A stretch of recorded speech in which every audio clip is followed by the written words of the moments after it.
हरि ओम எல்லாத்துக்கும் நமஸ்காரம். பகவத்கீதாயில 2வது அத்தியாயத்துல 21வது ஸ்லோகத்துல இருந்து 40வது ஸ்லோகம் வரைக்கும் இந்த வீடியோல நம்ம இப்ப கத்துக்கலாம். வேதா விநாசினம் நித்யம் वेदा विनाशिनं नित्यं யயேனம் அஜமவ்யயம் ययेनं अजमव्ययं கதம் स புருஷः பார்த்த கம் कं गाथयति हन्तिकं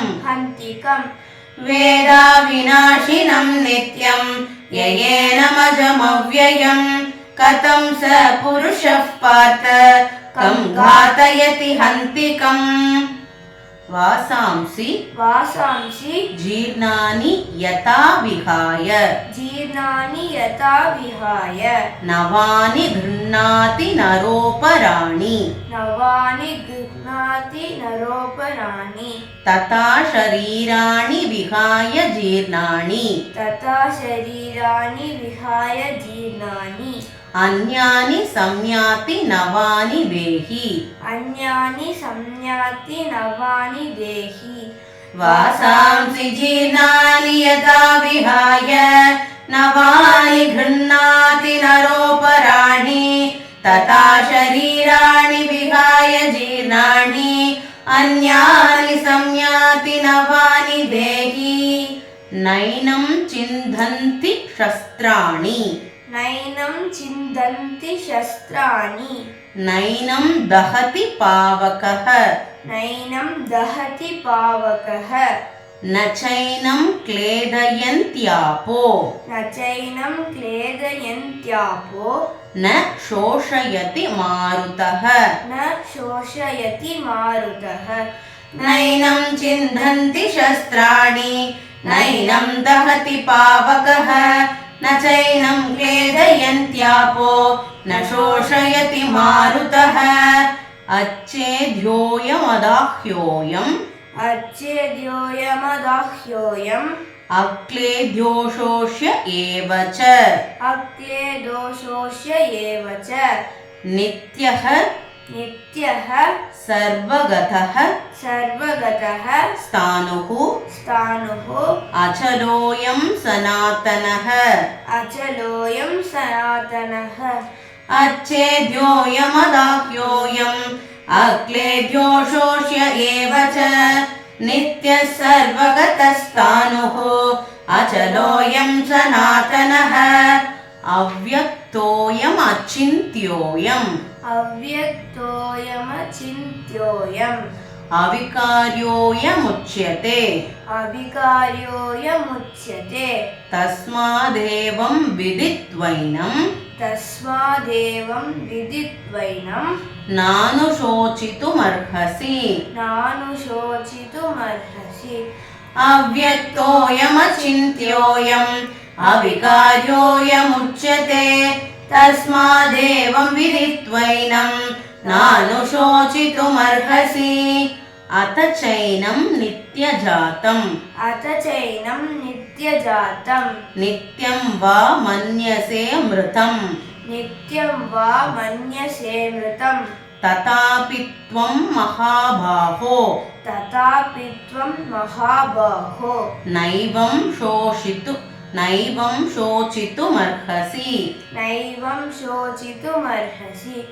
अथ चैनं नित्यजातं नित्यं वा मन्यसे मृतं तथापि त्वं महाबाहो नैवं शोचितुमर्हसि जातस्य हि ध्रुवो मृत्युः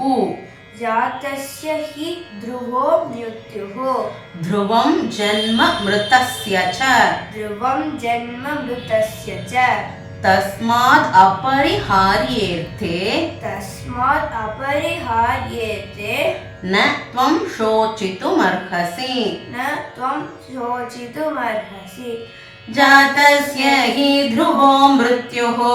ध्रुवं जन्म मृतस्य च तस्मादपरिहार्येऽर्थे न त्वं शोचितुमर्हसि अव्यक्तादीनि भूतानि व्यक्तमध्यानि भारत व्यक्तमध्यानि भारत अव्यक्तनिधनान्येव अव्यक्तनिधनान्येव तत्र का परिदेवना तत्र का परिदेवना अव्यक्तादीनि भूतानि व्यक्तमध्यानि भारत अव्यक्तनिधनान्येव तत्र का परिदेवना आश्चर्यवत् पश्यति कश्चिदेनम् आश्चर्यवत् पश्यति कश्चिदेनम् आश्चर्यवद्वदति तथैव चान्यः आश्चर्यवत् वदति तथैव चान्यः आश्चर्यवच्चैनमन्यः शृणोति आश्चर्यवच्चैव नमन्यः शृणोति आश्चर्यवच्चैनम् अन्यः शृणोति आश्चर्यवच्चैनम् अन्यः शृणोति श्रुत्वाप्येनं श्रुत्वाप्येनं वेधन चैव कश्चित् वेदन चैव कश्चित् आश्चर्यवत् पश्यति कश्चिदेनम् आश्चर्यवद्वदति तथैव चान्यः आश्चर्यवच्चैनमन्यः शृणोति श्रुत्वाप्येनं वेदन चैव कश्चित्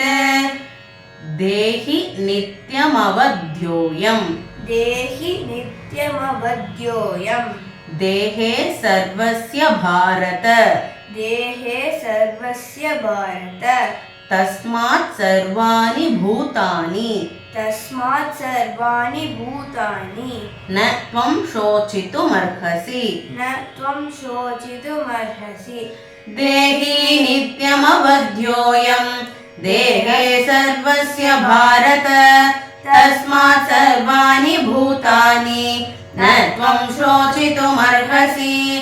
स्वधर्मम् अपि चावेक्ष्य स्वधर्मम् अपि चावेक्ष्य न विकम्पितुमर्हसि न विकम्पितुमर्हसि धर्म्याद्धि धर्म्याद्धि युद्धाश्रेयोऽन्यत्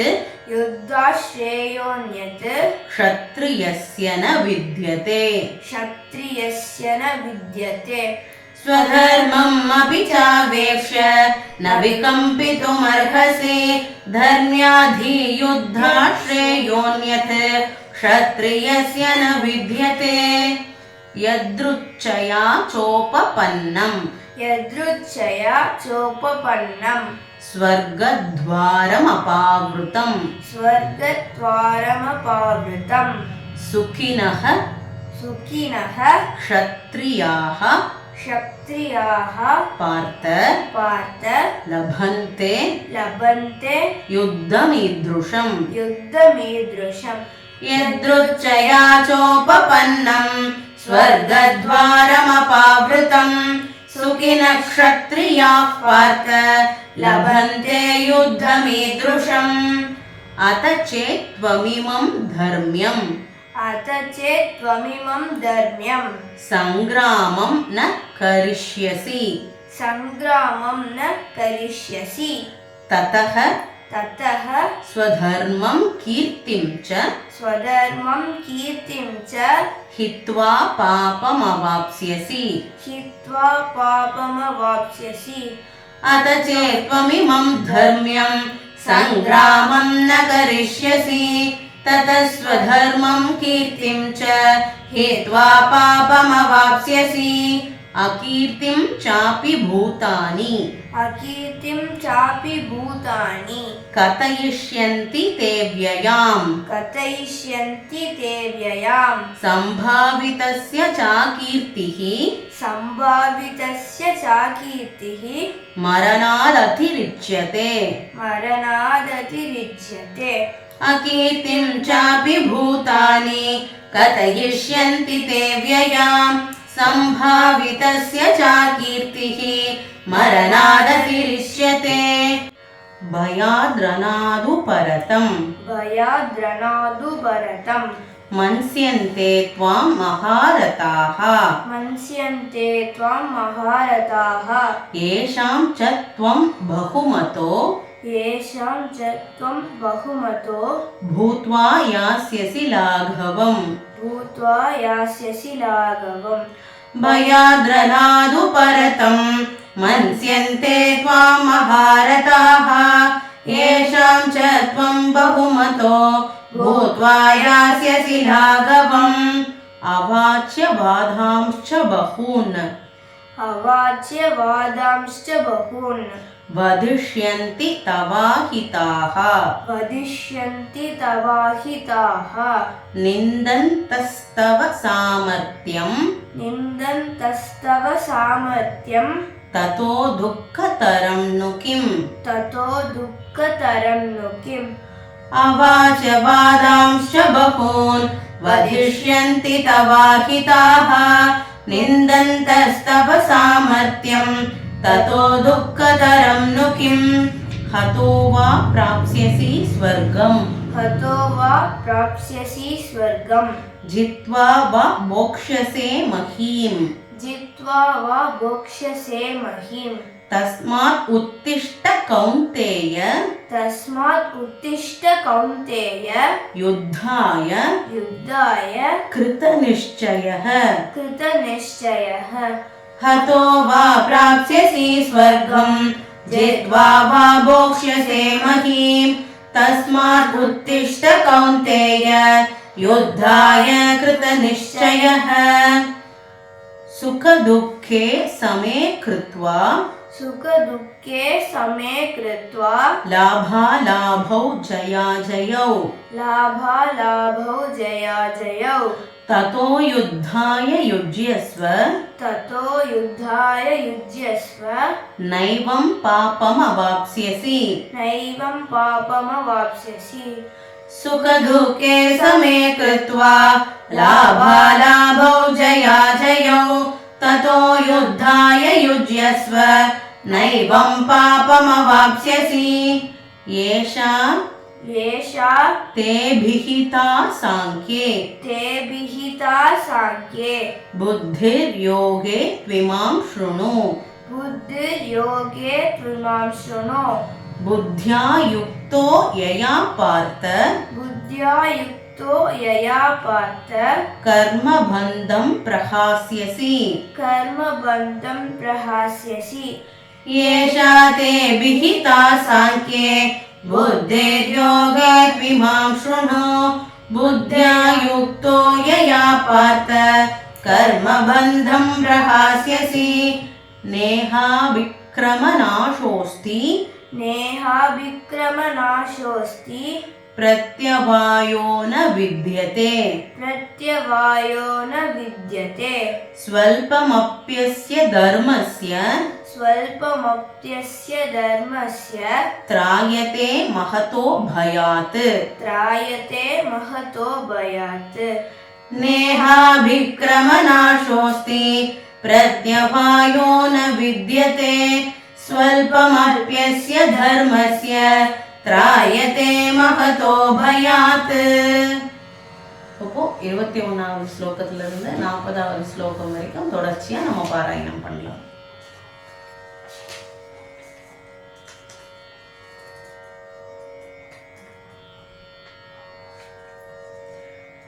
वेदा विनाशिनं नित्यं ययेनमजमव्ययं कथं स पुरुषः पार्थ कं घातयति हन्तिकम्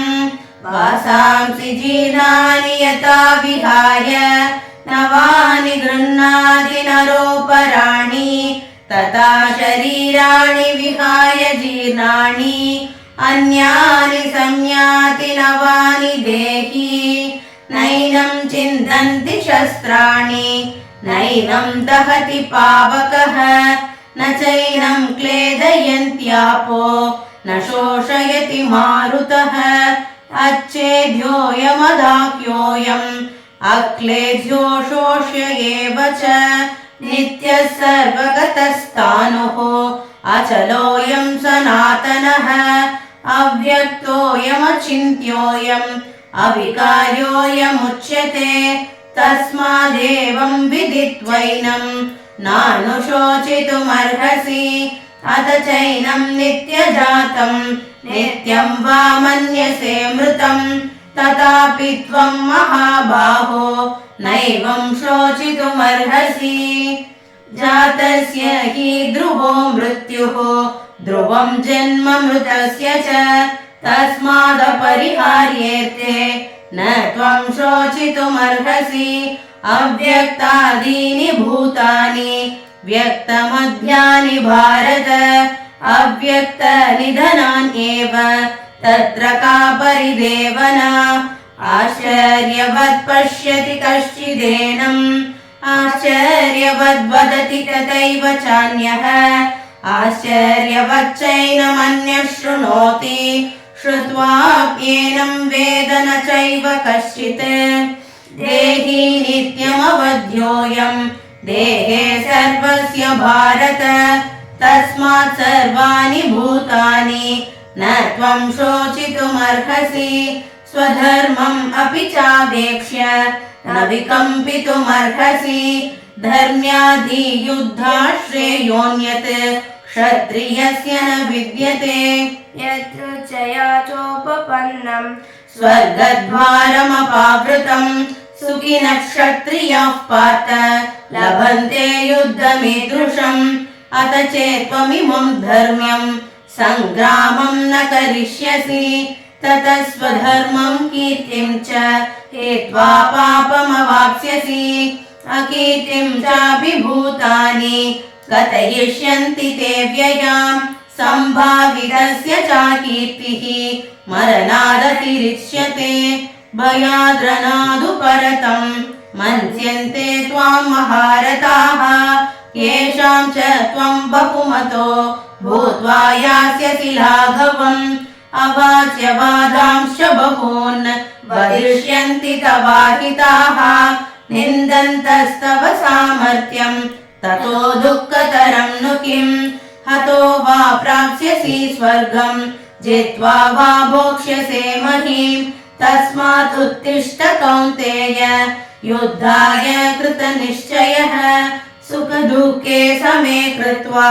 लाभालाभौ जयाजयौ ततो युद्धाय युज्यस्व नैवं पापमवाप्स्यसि येषा ते विहिता साङ्ख्ये बुद्धिर्योगे त्विमां शृणु बुद्ध्या युक्तो यया पार्थ कर्मबन्धं प्रहास्यसि नेहाभिक्रमनाशोऽस्ति प्रत्यवायो न विद्यते स्वल्पमप्यस्य धर्मस्य त्रायते महतो भयात्। नमस्कार।